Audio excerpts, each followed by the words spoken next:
இந்த சைனால Redmi 3 புது ஃபோன்ஸ் லான்ச் பண்ணாங்க அவங்க Redmi Note 9 சீரிஸ்ல. ஆனா ஏற்கனவே இந்தியால ஒரு Redmi Note 9 சீரிஸ் இருக்கு. ஸோ இந்த ஃபோன்ஸில் என்ன பண்ணுறாங்க, ஏன் திருப்பி ஒரு Redmi Note 9 சீரீஸ் சைனாவில் லான்ச் பண்ணியிருக்காங்க, இதுக்கும் இந்தியாவில் உள்ள ஃபோன்ஸ்க்கும் என்ன வித்தியாசம், இது எல்லாத்த பற்றியும் டீட்டெயில்டாக இந்த வீடியோவில் பார்ப்போம். வீடியோ பிடிச்சிருந்துச்சுன்னா மறக்காமல் ஃப்ரெண்ட்ஸ் ஃபேமிலி மெம்பர்ஸோட ஷேர் பண்ணுங்கள். என் பேர் ஆஷ், நீங்கள் பார்த்துட்டு இருக்கிறது C4E Tech தமிழ். இப்போ இந்த வீடியோவுக்கு போவோம்.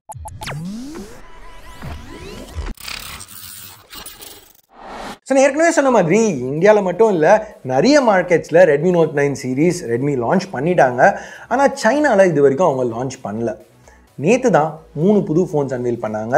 Redmi Note 9 4G, Redmi Note 9 5G, அப்புறம் ஃபைனலாக Redmi Note 9 Pro 5G. இந்த கடைசி ஃபோன் தான் இருக்கிறதுலேயே ஹையஸ்ட் ஸ்பெக்ஸோடு அவங்க லான்ச் பண்ணியிருக்காங்க இந்த Redmi Note 9 சீரீஸில். ஸோ அதுலேருந்து ஆரம்பிப்போம். ஸோ இங்கே Gorilla Glass 5 ஃப்ரண்ட் அண்ட் பேக்கில் கொடுத்துருக்காங்க. ஸோ ஒரு ப்ரீமியமான லுக் இருக்குது. பின்னாடி ஒரு சர்க்குலர் கேமரா மாடியூல் Poco X3ல இருக்கிற மாதிரி எடுத்துகிட்டு வந்திருக்காங்க. இப்போ கிளாஸ் சாண்ட்விச் டிசைன் ப்ளஸ் அந்த 4820 mAh பேட்டரி, இந்த காம்பினேஷன் இருக்கிறதுனால வெயிட் கொஞ்சம் அதிகமாக இருக்குது, 215 கிராம்ஸ். ஆனால் ஓவரால் பார்த்தீங்கன்னா Redmi Note 9 Pro Maxக்கு சிமிலரான டிசைன், சிமிலரான ஃபுட் பிரிண்ட் தான். இங்கே வெயிட் கொஞ்சம் அதிகமாக இருக்குது, பேட்டரி கெப்பாசிட்டி லைட்டாக கம்மியாக இருக்குது. பின்னாடி ஒரு சர்க்குலர் கேமரா பம்ப் ஸ்கொயருக்கு பதிலாக, இதுதான் இங்கே வித்தியாசமாக தெரியுது எடுத்தோன்னே நீங்கள் ஃபோனை பார்க்கல. ஃப்ரண்ட்டில் இன்னமும் ஒரு 6.67 inch IPS பேனல் தான் கொடுத்துருக்காங்க. பஞ்ச் ஹோல் இதுலேயும் சென்டர்டாக தான் இருக்குது. இன்ஃபேக்ட் ஃப்ரண்ட் ஃபேஸிங் கேமரா கூட அதே 16 மெகாபிக்சல்ஸ் தான். என்ன மாதிரி இருக்குது, refresh rate. Note 9 Pro 5G இதுதான் முதல் ரெட்மி ஃபோன் 120 Hz பேனலோட வருது, 240 Hz டச் சாம்பிளிங் ரேட். அது போக டியூவல் ஸ்டெரியோ ஸ்பீக்கர்ஸ் கொடுத்துருக்காங்க. இன்டர்னலாக இன்னும் நிறைய அப்கிரேட்ஸ் இருக்குது. பேர்லேயே 5G சொல்லிட்டாங்க. ஸோ அதனால் இப்போ 720G மாதிரி ஒரு 4G சிப் இங்கே யூஸ் பண்ணியிருக்க முடியாது.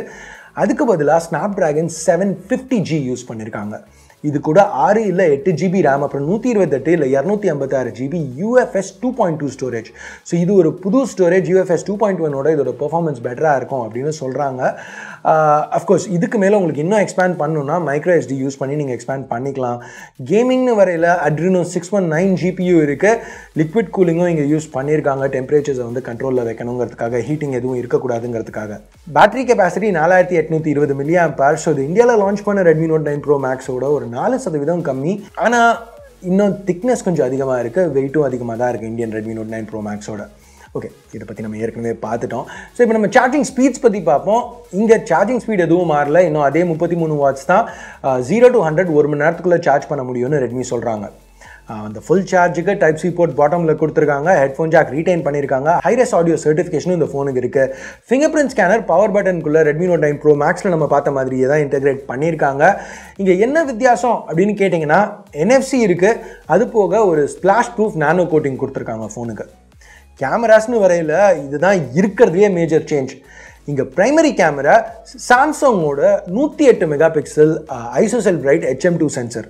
இது எங்கேயோ கேள்விப்பட்ட மாதிரி இருக்குது அப்படின்னு நினச்சிங்கன்னா, சாம்சங் அவங்க Galaxy S20 Ultra-ல இதுக்கு முந்தின HM1 சென்சரை யூஸ் பண்ணியிருந்தாங்க.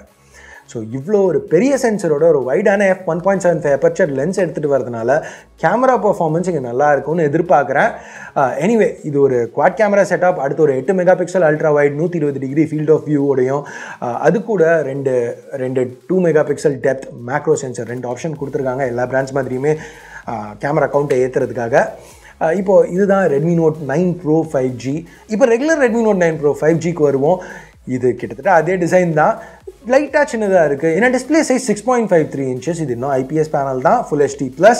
ஆனால் ரெஃப்ரெஷ் ரேட்டும் 60 Hz தான், 120 கிடையாது. மேலே உள்ள நாட்ச் லெஃப்ட்டில் இருக்குது. இதில் 13 மெகாபிக்சல் கேமரா கொடுத்துருக்காங்க. உள்ளே உள்ள சிப் Dimensity 800U, அதே RAM ஸ்டோரேஜ் கான்ஃபிகரேஷன் தான். ஸோ ஃபாஸ்ட்டான UFS 2.2 ஸ்டோரேஜ் இங்கேயும் கொடுத்துருக்காங்க. பேட்டரி கெப்பாசிட்டி கொஞ்சம் அதிகம், பட் அதில் ஒரு நெகட்டிவ் இருக்குது. என்னென்னு பார்த்தா சார்ஜிங் ஸ்பீட் வெறும் 18 வாட்ஸ் தான். ப்ளஸ் NFC கிடையாது, ஹெட்ஃபோன் ஜாக் இருக்குது, IR பிளாஸ்டர் இருக்குது, சைட் மவுண்டட் ஃபிங்கர் பிரிண்ட் ஸ்கேனரும் கொடுத்துருக்காங்க. இங்கே மேஜர் சேஞ்ச் திருப்பியும் கேமராஸ் தான். ஒரு ப்ரைமரி 48 மெகாபிக்சல் சென்சர் f1.79 லென்ஸோட, அப்புறம் ஒரு 8 மெகாபிக்சல் அல்ட்ரா வைடும், 2 மெகாபிக்சல் மேக்ரோவும், ட்ரிபிள் கேமரா செட்டப். ஸோ இப்போ ஃபைனலாக Redmi Note 9 4Gக்கு வருவோம். இது டோட்டலாக ஒரு வித்தியாசமான ஃபோன். டிசைன் லாங்குவேஜ் ரொம்பவே டிஃப்ரெண்ட்டாக இருக்குது. அந்த ட்ரிபிள் கேமரா மாடியூல் ரெக்டாங்குலராக கொடுத்துருக்காங்க. இதை பார்க்கல எனக்கு கொஞ்சம் சாம்சங்கோட எம் சீரிஸ் ஏ சீரிஸ் அந்த லுக் தான் தெரிஞ்சுது. பின்னாடி பிளாஸ்டிக் யூஸ் பண்ணியிருக்காங்க. ஸோ அதனால தான் இங்கே 6000 mAh பேட்டரி கொடுத்தும் வெயிட்டை 200 கிராமுக்கு கம்மியாக எடுத்துகிட்டு வந்திருக்காங்க. இப்போ நம்ம பார்த்த எல்லா ரெட்மி நோட் 9 சீரிஸ் ஃபோன்ஸ்லேயே இதுதான் இருக்கிறதுலே திக்கெஸ்ட். ஃப்ரண்ட்டில் வந்து ஒரு வாட்டர் ட்ராப் நாட்ச் கொடுத்துருக்காங்க. இதில் 8 மெகாபிக்சல் செல்ஃபி கேமரா இருக்குது. ரெட்மி இங்கே கொரில்லா கிளாஸ் 3 யூஸ் பண்ணியிருக்காங்க ப்ரொடெக்ஷனுக்கு. ப்ளஸ் இந்த பேனலில் 120 Hz டச் ரெஸ்பான்ஸ் சப்போர்ட் இருக்குது. ஆனால் ரெஃப்ரெஷ் ரேட் 60 தான். உள்ள சிப் Snapdragon 662, 4 இல்லை 6 இல்லை 8 GB ரேம் ஆப்ஷன்ஸ், 128 இல்லை 256 GB ஸ்டோரேஜோட சார்ஜிங்னு வரையில் 18 வாட் குவிக் சார்ஜ் சப்போர்ட் இருக்குது. Plus 2.5 what reverse charging OTG cable வச்சு பண்ணலாம். மற்றபடி கேமராஸ்னு பார்த்தா திருப்பியும் ஒரு 48 megapixel primary, 8 megapixel ultra white. ஆனால் ரெட்மி நோட் 5Gயில் பார்த்தா 2 மெகாபிக்சல் மேக்ரோக்கு பதிலாக இங்கே 2 மெகாபிக்சல் டெப்த் சென்சர் கொடுத்துருக்காங்க. ஸோ இதுதான் இந்த 3 டிவைசஸ். இப்போது ஒரே ஒரு கேள்வி தான் பாக்கி இருக்கு. இது என்ன ப்ரைஸ்க்கு சைனாவில் லான்ச் பண்ணியிருக்காங்க? Well, Redmi note 9 Pro 5G 1599 யுவானுக்கு லான்ச் பண்ணியிருக்காங்க. ஸோ கிட்டத்தட்ட 18,000 ரூபா இந்தியன் கரன்சி கன்வெர்ட் பண்ணால் ரெட்மி நோட் 9 5G அந்த ப்ரோ இல்லாத வெர்ஷன் 1299 யுவானுக்கு லான்ச் பண்ணியிருக்காங்க. ஸோ கிட்டத்தட்ட 14,500 ரூபா. அப்புறம் ரெட்மி நோட் 9 4G 999 யுவானுக்கு லான்ச் பண்ணியிருக்காங்க. ஸோ கிட்டத்தட்ட 11,000 ரூபா. அஃப்கோர்ஸ் இது வெறும் கன்வெர்டட் ப்ரைஸிங் தான். ஏன்னா இப்போ இந்தியாவில் ரெட்மி நோட் 9 12,000க்கும், நோட் 9 ப்ரோ 14,000க்கும், நோட் 9 ப்ரோ மேக்ஸ் 17,000க்கும் வித்துட்ருக்காங்க. இப்போ இந்த சைனாவில் லான்ச் பண்ண 3 ஃபோன்ஸுமே இந்த ஃபோன்ஸோட மேஜர் அப்கிரேட்ஸ்னு சொல்லலாம். ஸோ அப்படி இருக்கல கண்டிப்பாக அதே ப்ரைஸ்க்கு வராது. இந்தியாவுக்கு வருமாங்கிறதே இன்றைக்கி ஒரு கேள்விக்குறி தான். என்ன கேட்டிங்கன்னா இந்தியாவுக்கு எடுத்துகிட்டு வந்தாங்கன்னா ரொம்ப நல்லா இருக்கும். ஏன்னா இது நல்ல வேல்யூ ஃபார் மனி டிவைசஸாக தெரியுது.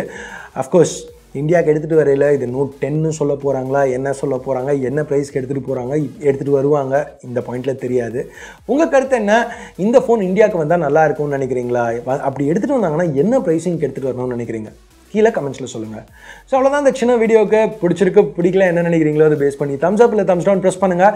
சப்ஸ்கிரைப் பண்ணலன்னா சப்ஸ்கிரைப் பட்டன் ஏற்கனவே சப்ஸ்கிரைப் பண்ணியிருந்தீங்கன்னா பக்கத்தில் உள்ள பெல் ஐக்கான் அதையும் ப்ரெஸ் பண்ணுங்கள். அப்போ தான் நான் போடுற வீடியோஸை நீங்கள் மிஸ் பண்ணாமல் பார்க்க முடியும். அடுத்த வீடியோவில் உங்களை திருப்பி சந்திக்கிற வரைக்கும் என் பேர் ஆஷ். நீங்கள் பார்த்துட்டு இருக்கிறது C4E Tech Tamil. Have a nice day. Bye.